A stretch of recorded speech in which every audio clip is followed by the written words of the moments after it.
Welcome, everyone. Today, we're taking a really fascinating journey into the subtle world of nonverbal communication. Mhm. You've given us some great material, these excerpts from How to Read a Person Like a Book. And, well, our aim is to pull out the most valuable stuff to help you decode those hidden signals you see every day. Exactly. We're not just scratching the surface here. No, this is a proper deep dive. Right. The mission really is to give you practical tools, Hmm. ways to interpret gesture clusters, those combinations of cues. So you can get a better handle on people's attitudes That's and relationships. Yeah, and just understand situations better. What's really going on beneath the surface? Okay, let's unpack this. Like, picture yourself at an airport. Always a good place for people watching, right? Oh, definitely. Emotions run high. And the text gives some solid examples. Yeah. You might see someone who's clearly anxious, maybe about flying, and they're just instinctively pinching the fleshy part of their hand. Yeah, like a little self-soothing thing, a quiet reassurance. Right. Or uh, think about someone waiting at arrivals. Mm. They look composed, maybe, but they're sitting super rigidly. Ankles locked tight. Yeah. And maybe sort of massaging their thumb against their fingers almost unconsciously. That whole cluster, that combination, it just screams nervousness or, anticipation, doesn't it? It really does. It's like this whole other conversation happening, completely silent. Mm-hmm. And the book starts with that great quote from Lord Chesterfield. Something about how learning about the world isn't just from books. Yeah, he said, the much more necessary learning, the knowledge of the world, is only to be acquired by reading men and studying all the various editions of them. Wow. That really puts it bluntly. Why understanding people, the nonverbal stuff, is so critical. It does. And it's interesting how the text immediately grounds all this in stuff you can actually see. Real world behavior, not just lab theories. Yeah, encouraging you, the listener, to actually start observing more consciously. Yeah. Okay, so first impressions. The book uses this example of three men in old-style telephone booths. I thought that was quite vivid. It really paints a picture, doesn't it? Totally. The first guy, standing bolt upright, coat buttoned. You instantly think, Important call. Business, probably. Serious. Yeah. Treating the phone like the person is right there. exactly. Then the second guy is completely different. Totally at ease. Slouching, maybe shifting his weight around. Maybe bored even. Could be. Or just very comfortable, like talking to family or a really close friend. The posture says it all. Casual. And then the third man, Yeah. he's kind of hunched over, face hidden a bit. Yeah, turned slightly away. And the description, handling the phone as if it were the object of his affection. Right. That tells you it's personal, intimate, maybe even romantic. You can just see those three different scenarios. And it makes you think about what their posture alone is communicating. For sure. And you see this elsewhere too, right? Like spotting a family walking together, they often have similar gaits. It's an instant visual link. Or, back at the airport, you see someone meeting loved ones at baggage claim that enthusiastic walk, the energy. You know immediately what's happening emotionally. It's spontaneous. It's real life, not staged. And the book's clear this isn't just extra information. Nonverbal stuff complements, it adds to. Or sometimes it completely replaces the words. Right? Exactly. It can be the main message. Which brings us to a really important point. Mm-hmm. How we actually interpret these signals. The book warns against looking at just one single gesture in isolation. Oh, absolutely. That's like trying to understand a sentence by looking at one word. Context is everything. Right. Like a raised eyebrow. Could be surprise, could be doubt, could be amusement. Yeah, Depends on everything else. exactly. So this is where the idea of gesture clusters comes in. Can you expand on that a bit? Why are clusters so key? Sure. So a gesture cluster is basically a group of movements, two or more, that tend to happen together and signal a particular attitude or feeling. They can happen at the same time, like clenched fists and a tight jaw, or they can happen one after the other in sequence. The authors even mention using video recording to really capture and analyze these patterns. So it's the whole package, the symphony, not just one note. Precisely. And figuring out these clusters sounds like it involved quite a bit of research. It did, yeah. The book talks about these seminars, thousands of people involved who acted almost like researchers themselves. So. Well, they observed tons of gestures individually and on video in clusters, and then they shared what they thought those gestures meant. It was this collective effort that helped identify the meanings linked to specific combinations. Interesting. And it also touches on how we often react instinctively, that sort of gut feeling we get from body language. Right, that subconscious empathy, we sort of intuitively feel what the other person might be feeling based on their posture or gesture. But that can be risky, can't it? making assumptions. Hugely risky. The book brings up Freud, how one person's unconscious reactions can trigger another's without anyone realizing why. You can easily misinterpret something and react negatively based on a faulty read. So I see someone with crossed arms, I think they're hostile, and I react defensively even if they're just cold. Exactly. You create a problem. That's why the book pushes for consciously reading gestures, thinking through to the subconscious, as they put it. Thinking it through. Yeah, to avoid jumping to conclusions. Maybe that gesture is just a habit. Or like the example of the judge with gestural scars from a stroke. It's physical. Or cultural differences too. Definitely. Same gesture, totally different meaning sometimes. So conscious observation is key. That makes a lot of sense. Okay. Moving beyond just reacting. Okay, so let's talk about when things line up verbal and nonverbal and when they, well, don't. Congruence and incongruence. Right. Congruence is when it all fits together. The gestures match the words, the different nonverbal signals harmonize. That creates a believable, trustworthy feeling. Communication feels clearer, stronger. Exactly. But the really revealing moments often happen when things are incongruent. And when there's a mismatch. Yes. When the gestures contradict the words or contradict other gestures, that's often a big clue to what's really going on. Discomfort, maybe deception, conflicting feelings. The classic example they give is the nervous laugh, right? Perfect example. The sound says amusement, but the body. The body's saying something totally different. Fidgeting, tense posture. Yeah, the body might be screaming, I'm so uncomfortable right now, or I want out. You can picture it. Someone laughing, but their eyes look terrified. And conversely, they give an example of a congruent cluster, an anxious but enthusiastic salesman. How does that look? Leaning forward slightly, feet apart like they're ready to spring, hand on the table maybe, eyes alert, a genuine smile, no tension in the brow. Everything says I'm eager and ready. And understanding this difference, congruence versus incongruence, it acts like an anti-assumption control, as they say. That's a great way to put it. It stops you fixating on one thing and forces you to see the bigger picture. And the book mentions research showing that when words and actions clash, we tend to believe the actions more. Yeah, early research pointed strongly in that direction. The nonverbal often feels more reliable, less consciously controlled, perhaps. Which is so relevant for things like, say, political campaign. Oh, definitely. You see politicians talking about unity while, jabbing their finger or making chopping motions. Or trying to seem warm, but their whole body is stiff and defensive. Right. That incongruence really undermines the message. It erodes trust. And that Charles Dickens example they use from Great Expectations. Trabs boy. Yes, it's such a vivid picture of congruent gestures. The Yes. terror, the knocking knees, hair on end, collapsing. It creates this unforgettable image, a memory chain of signals. Dickens was a master observer of this stuff. He painted with body language. Okay, so we get it. Clusters are key, congruence matters. Let's dig into some specifics now. Facial expressions first. We think we're good at reading faces, but there's more nuances there. Oh, much more. Take smiles, for instance.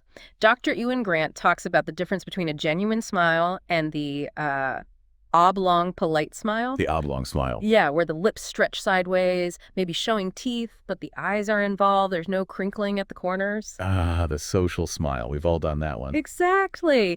It's polite, maybe, but not conveying real happiness. What about an open mouth? Usually means shock. It can, yes. Sudden shock often makes the jaw drop, but the book points out it can also happen when someone is super focused, like really concentrating hard on a task. Interesting. Yeah, the facial muscles just relax. You might even see the tongue poking out slightly sometimes when someone's deep in concentration. I can picture that.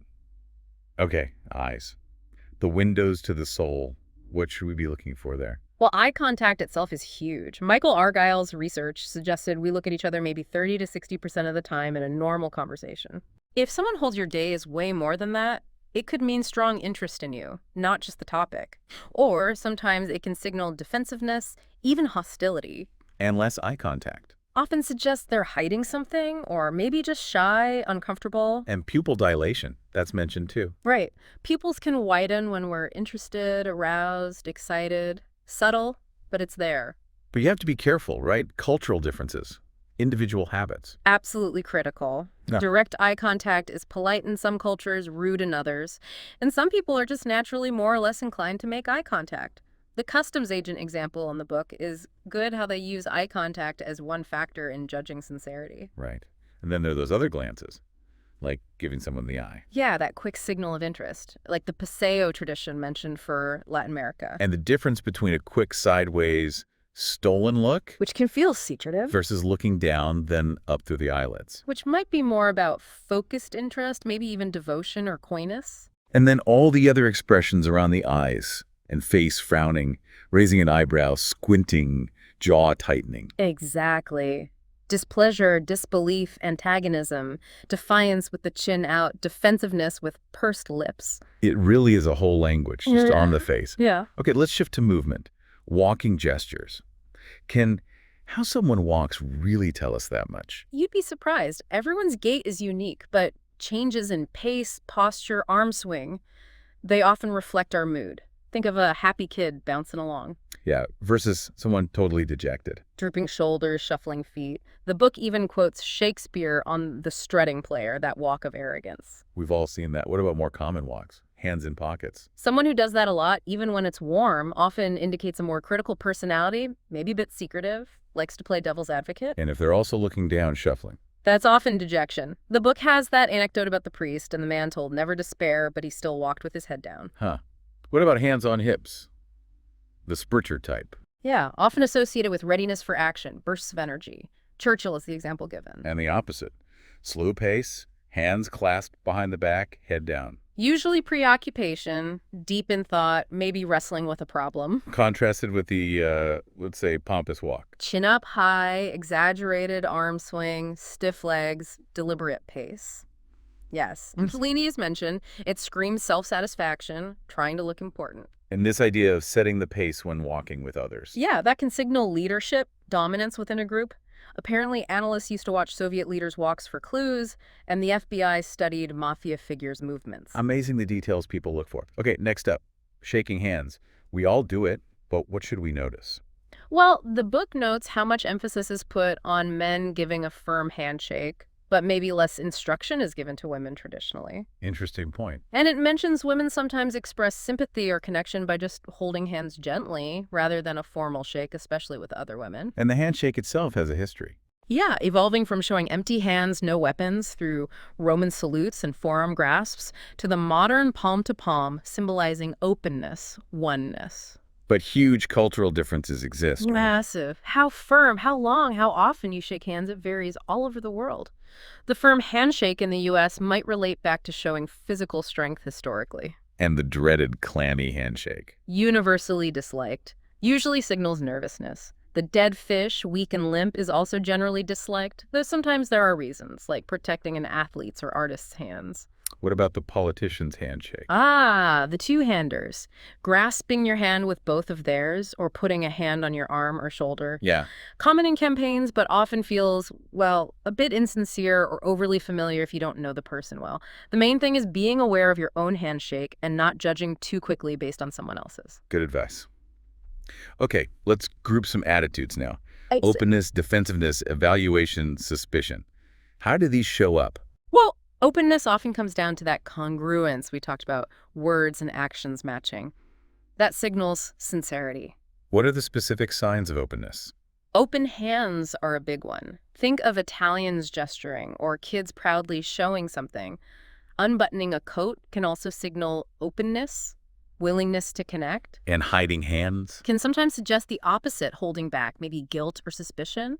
The example from that old TV show, To Tell the Truth, is relevant, watching for open gestures to spot the truthful person. Makes sense. Okay, defensiveness. We see that a lot. Crossed arms is the absolute classic, isn't it? Though men and women tend to do it slightly differently, men lower, women higher up. And gripping your own arms? Yeah, that's another defensive sign, feeling threatened or closed off. Even sitting with a leg hooked over the chair arm. Looks relaxed, but isn't always. Right. Can signal indifference, maybe even hostility.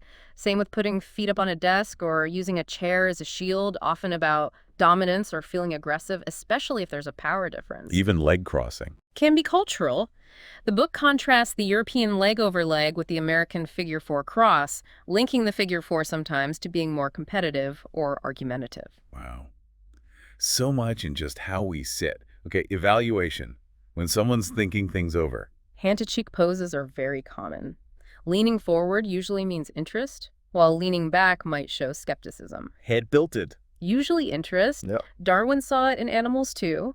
But watch out for the opposite posture, getting stiff or slumping, looking at the ceiling, checking the watch. Yeah, the get me out of here signals, boredom. Totally. And fiddling with glasses, taking them off, cleaning them slowly, chewing the earpiece, throwing them down, often stalling tactics or showing resistance. Pipe smokers have their rituals too, apparently. Yes, those can be signals. And pinching the bridge of the nose, that often means deep thought, maybe concern. Lots of cues to see if someone's really weighing what you say. Now, suspicion and secretiveness. What flags those? The book calls these left-handed gestures, sometimes suggesting something's off. Lack of eye contact is often a big one. Avoiding your gaze. Yeah. And incongruence, again, maybe smiling. But the body language is closed off, defensive. That mismatch is key. Other signs. A sideways glance, turning the body away slightly. And touching or rubbing the nose is a fascinating one. The news commentator example. Exactly. Saying something confidently but touching his nose suggested underlying doubt or negation. Rubbing behind the ear or rubbing the eye also often signals doubt, disbelief, like, I don't know about that, or I can't quite see it. These are subtle but powerful clues. Let's keep going. Readiness, reassurance, cooperation, frustration. Okay. Readiness, often shown by sitting right on the edge of the chair, poised for action. Like they're about to jump up. Exactly. Sometimes moving in close and speaking confidentially can seem like readiness, but it might actually be a bit manipulative, like covert aggression. Interesting. What about reassurance? The self-soothing stuff. Yeah, we see this when people feel anxious, clenching hands, rubbing thumbs, picking cuticles, pinching the hand. Chewing on pens. Right. Or a woman touching the little hollow at her throat. Even just touching the back of a chair while standing can be grounding, reassuring. We all do these things. How about cooperation? Often mirrors readiness signs like sitting forward when engaged. Hand-to-face gestures that shift towards openness can show evaluation turning into agreement. Unbuttoning the coat again, tilting the head signals of being open to working together. And its opposite, frustration. Lots of ways that comes out. Rubbing the back of the neck or hair, the get off my back gesture. Tossing a pencil down, maybe breaking it. Short breaths, snorting. Yes. The tick sound, though, remember the cultural note about Syria. Tightly clenched hands, fist-like gestures, pointing that index finger. Turning up your nose, getting red in the neck, hot into the collar. All classic signs of frustration, irritation, or feeling blocked. Okay, nearly there with these categories. Confidence, nervousness, and self-control. Confidence usually in erect posture. Good eye contact, less blinking. The steepling gesture. Fingertips touching. Very classic boss gesture. It is. Hands behind the back, chin up signals authority. Cigar smoking, especially blowing smoke upwards after success. That little cluck sound of satisfaction. And leaning back with hands behind the head. Often seen as superiority, relaxed aggression. More common in American culture, apparently. And nervousness. How does that leak out? Clearing the throat a lot. The whoo sound could be relief, could be doubt. Changes in smoking habits, maybe not smoking when most tense, covering the mouth while speaking. A sign of doubt. Or lying. Can be either. Tugging at trousers while sitting linked to decision-making anxiety, and those locked ankles and clenched hands again trying to hold it all in, gripping your own wrist or arm too. And that overlaps with self-control, right? Yeah. Trying not to show the nervousness. Exactly. Maintaining that cool. You see the same gestures, locked ankles, clenched hands, gripping the arm, but it's about consciously suppressing the emotion, keeping composure under pressure. Fascinating overlap. Okay, last few attitude sets. Acceptance, disagreement, honesty, and then courtship. Acceptance. Hand to the chest can signal sincerity, loyalty, historically linked to oaths, pledges. More common for men, the book says. Moving closer, touching clear signs of acceptance, connection. And disagreement. Body moves away, arms, legs cross, head tilts forward, maybe peering over glasses or squinting, and that nose touching rubbing again. Seems like a reliable sign of negativity or doubt. Honesty. Back to congruence again, words and actions lining up, open gestures, hand to chest for men. It's about the overall picture matching. Makes sense. And finally, courtship. What nonverbal games do people play? Often starts with high muscle tone, unconsciously tensing up to look more vital, attractive, lots of preening gestures. Moving hair, adjusting ties or clothes. Exactly, for both men and women. Expectant gestures too, men jingling change, women doing that Egyptian stance with the palms slightly up. Rubbing palms together, anticipation. Crossed fingers. Can mean hope, but also maybe flirtatious deception or just a feeling of closeness. For women, the book details things like leg crossing to show a bit of thigh, wrist palm displays, stroking the thigh or wrist, balancing a shoe. A whole subtle dance. Okay, now, crucially, the book emphasizes how context, relations, and circumstances changes everything. Absolutely fundamental. Where, when, who, how it all affects the meaning. A gesture isn't universal in its interpretation. Like between parents and children. Sound becomes huge. Slamming doors, loud music, crying. But even then, context matters. You can't interpret a baby's cry alone, and a door slam means different things at different times. Interestingly, kids find it harder to lie to parents than grandparents, apparently. Huh. Different dynamics. What about lovers? They usually stay close physically. If they're suddenly formal, using forced smiles, not touching, it might signal a quarrel. And Shufflin's research on courtship positioning, preening, those inviting glances, head tilts, pelvic rolls. Very specific cues. How about strangers? Goffman's point, strangers need a reason to engage. Lack of eye contact signals no interest. Initiating contact might follow a sequence eye contact, throat clear, neutral comment. And opening signals vary hugely by place. Compare Atlanta smiles with New York reserve, the book suggests. Bar behavior, too, the hunter versus the shy person. It's a constant negotiation. Superior and subordinate relationships. Oh, power dynamics. Territorial gestures pop up. Handshake with the superior's palm down. Standing over someone seated. Feet on the desk, often resented displays of status. Facial expressions might become more key than big gestures over time. Ignoring subordinate cues can lead to bluntness. A relaxed hand in pocket might show confidence in a superior, while a clenched fist feels more like a threat. Tricky stuff. Yeah. Client, professional. Doctor, lawyer. Clients want to feel heard, unique. The professional taking notes, using evaluation gestures, hand to cheek, can build confidence. But those same gestures between colleagues might mean doubt. An open, Lincoln-esque posture helps. Leaning forward shows interest. Steepling behind the desk can feel aloof. Avoiding dominance, listening well, addressing nonverbal doubt cues from the client that's crucial. Good points. Buyer and seller. That classic dynamic. Often see contrasting postures. Buyer closed off, crossed arms, leaning back. Seller open, leaning forward. If the seller is too pushy, the buyer might show suspicion, withdraw. If the buyer rejects ideas, the seller might get defensive. Communication breaks down. A silent battle. Even on the phone, are there cues? Definitely. You can't see them, but their actions leak through. Doodling might mean disinterest. Smokers' habits change with engagement level. People might preen while talking to someone attractive, even looking in a mirror. Amazing. And lastly, courtrooms and social gatherings. Courtrooms. Lawyers watch jurors' gestures, especially around the mouth. Clenched fists versus open hands. Witness posture. Social gatherings are like a lab for all of this. Courtship, boredom, confidence, defense, cooperation, secrets, readiness, nerves, suspicion, you name it. Reading the clusters helps understand the group dynamics. And watch for suppressed gestures, the ones people start, but then stop. Wow. Okay, this has been incredibly detailed. A real deep dive into that unspoken language. So for everyone listening, what's the big takeaway here? I think the core message is just how valuable understanding this nonverbal layer is. It really does give you insights into behavior, helps you get past assumptions, and builds a much richer understanding of people and situations. Right. It empowers you to see more. And the idea is really for you, the listener, to start applying this. Use your everyday life as a kind of observation lab. Exactly. Your relationships, your interactions. This deep dive gives you the foundation, the tools. But the real skill comes from practice. Continued observation, conscious awareness, and just refining your ability to read these signals over time. Definitely. So maybe a final thought for everyone to mull over. What subtle nonverbal signals might you be sending out, maybe without even realizing it? Ooh, good question. And how could becoming more aware of your own body language change how you interact with others? It's not just about reading them, is it? No, it's absolutely a two-way street.